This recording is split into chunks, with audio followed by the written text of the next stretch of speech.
Hello students, मेरा नाम अपूर्वा है। आज का जो टॉपिक हम डिस्कस करेंगे 7th मॉड्यूल में वो है प्रेसबायोपिया एंड इट्स करेक्शन। उसमें फर्स्ट जो हम टॉपिक डिस्कस करेंगे वो होगा एकोमोडेशन, उसकी फिनोमेना और प्रोसेस के बारे में हम डिस्कस करेंगे। सेकंड टॉपिक है प्रेसबायोपिया। थर्ड टॉपिक है आपका प्रेसबायोपिया और एमेट्रोपिया के बीच का जो डिफरेंस होगा। फोर्थ जो टॉपिक होगा वो होगा प्रेसबायोपिया और उसका करेक्शन। फर्स्ट जो टॉपिक है हमारा कंटेंट में वो है एकोमोडेशन। तो हम डिस्कस करेंगे अब अबाउट एकोमोडेशन। एकोमोडेशन एक फिनोमेना है जो हमारी आंख में प्रेजेंट एक नेचुरल लेंस में होता है। जैसे कि मैं आपको डायग्राम बना के दिखाती हूँ। ये जो क्रिस्टलाइन लेंस हमारी आंख में प्रेजेंट है, नेचुरल लेंस है ये हमारी आंख में जो प्रेजेंट है यही अपनी शेप में चेंजेस करता है। जैसे अगर मुझे कोई इनफाइनाइट डिस्टेंस पे या फिर दूर की चीज देखनी है तब ये अपनी लेंस शेप में चेंजेस नहीं करेगा। उस वक्त इसकी जो शेप रहेगी वो नॉर्मल रहेगी।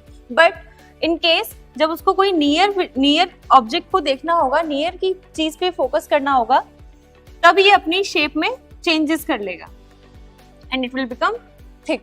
तो जो डायप्टिक पावर होगी लेंस की वो डिस्टेंस में देखने पर नॉर्मल रहती है, लेकिन जब नियर के ऑब्जेक्ट पे फोकस करना होता है तभी अपनी पावर में चेंजेस ले आता है। अभी तक हम डिस्कस कर रहे थे अबाउट एकोमोडेशन कि उसका फिनोमेना क्या है, वो काम कैसे करता है। अब जिस कंटेंट का सेकंड पॉइंट है प्रेसबायोपिया, हम प्रेसबायोपिया के बारे में डिस्कस करेंगे। प्रेसबायोपिया एक्चुअली कोई रिफ्रैक्टिव एरर नहीं है, ये एज रिलेटेड डिजेनरेटिव कंडीशन है जिसमें एकोमोडेशन जो होता है वो काम नहीं करता है। अब एकोमोडेशन में क्या हो रहा था कि ज़ोन्यूल्स, सीलियरी बॉडी, लेंस की अपनी फ्लेक्सिबिलिटी, ये तीनों चीज मिलके काम कर रही थी। तब हम देख पा रहे थे डिस्टेंस से नियर में या फिर किसी भी पॉइंट पे हम फोकस कर पा रहे थे। लेकिन प्रेसबायोपिया में क्या होता है, जो ज़ोन्यूल्स होते हैं और जो सीलियरी बॉडी होती है उनकी वीकनेस की वजह से लेंस अपनी शेप में चेंजेस नहीं लेके आ पाता है। तो जैसे हमें डिस्टेंस से नियर की तरफ फोकस करना है, हमारी लेंस की एक्चुअल शेप थी ये, तो पास में देखने पे लेंस ज़ोन्यूल्स की वीकनिंग की वजह से शेप में चेंजेस नहीं लेके आ पाता है। तो यहाँ पे कोई भी डायप्टिक चेंजेस नहीं हुए, पावर जो पहले थी वही रही। अब इस केस में किसी भी ऑब्जेक्ट की इमेज जो होगी वो डायप्टिक पावर चेंज ना होने की वजह से बिहाइंड द रेटिना ही जाएगी। तो इसलिए प्रेसबायोपिया में नजदीक का देखने में दिक्कत होती है। जैसे कि हमने अभी डिस्कस किया, प्रेसबायोपिया जो है वो 40 की उम्र के बाद होता है। क्यों? क्योंकि ज़ोन्यूल्स की वीकनेस की वजह से जो लेंस है वो अपनी शेप में चेंजेस नहीं ला पाता है। दैट मीन्स कि एकोमोडेशन हमारी आंख में 40 के बाद वीक होने लगता है, लॉस होने लगता है। तो हमें जो नजदीक की चीजें हैं, नियर की जो ऑब्जेक्ट है वो क्लियर नहीं दिखती है। प्रेसबायोपिया एंड इट्स ट्रीटमेंट में हमने कंटेंट्स में पढ़ा सबसे पहले एकोमोडेशन, उसके बाद हमने प्रेसबायोपिया के बारे में पढ़ा।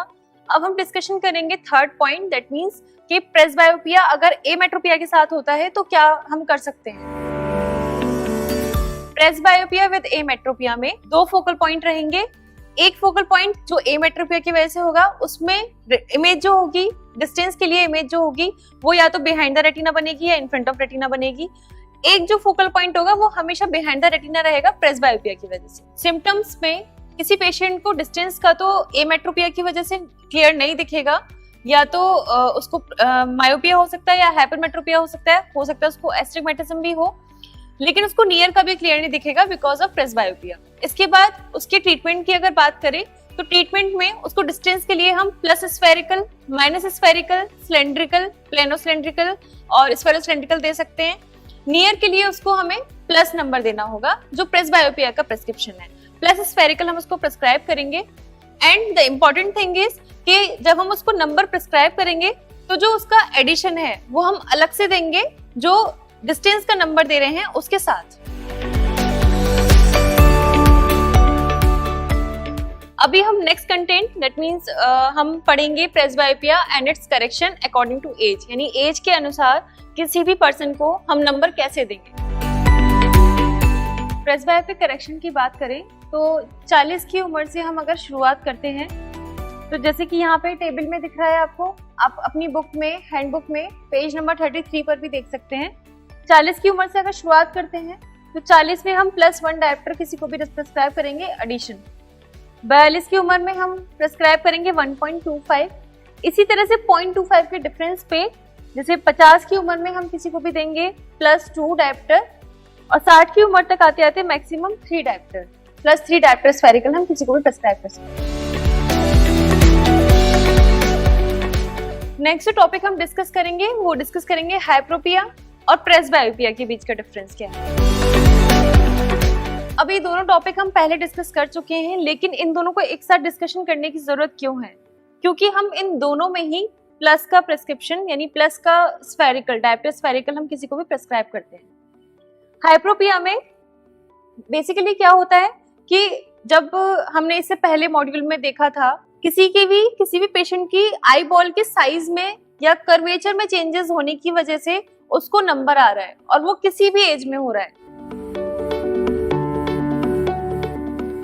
प्रेसबायोपिया में देखें तो एकोमोडेशन जो पावर है किसी भी पर्सन की, वो लॉस होने की वजह से उसको हमें प्लस का नंबर देना पड़ रहा है। तो ये इन दोनों में मेन डिफरेंस है। इसमें एक्सियल लेंथ या कर्वेचरल चेंजेस होने की वजह से किसी भी एज में ये हो रहा है, इसमें एकोमोडेशन लॉस होने की वजह से सिर्फ 40 के बाद ही ये हो रहा है। तो अभी तक हमने डिस्कस किया प्रेसबायोपिया और उसके करेक्शन के बारे में, उसके अलावा हमने एकोमोडेशन डिस्कस किया है, हमने प्रेसबायोपिया डिस्कस किया। प्रेसबायोपिया एमेट्रोपिया के साथ भी हो सकता है, हमने ये डिस्कस किया। नेक्स्ट मॉड्यूल यानी 8 मॉड्यूल में हम डिस्कस करेंगे ऑप्थेल्मिक लेंसेज के बारे में।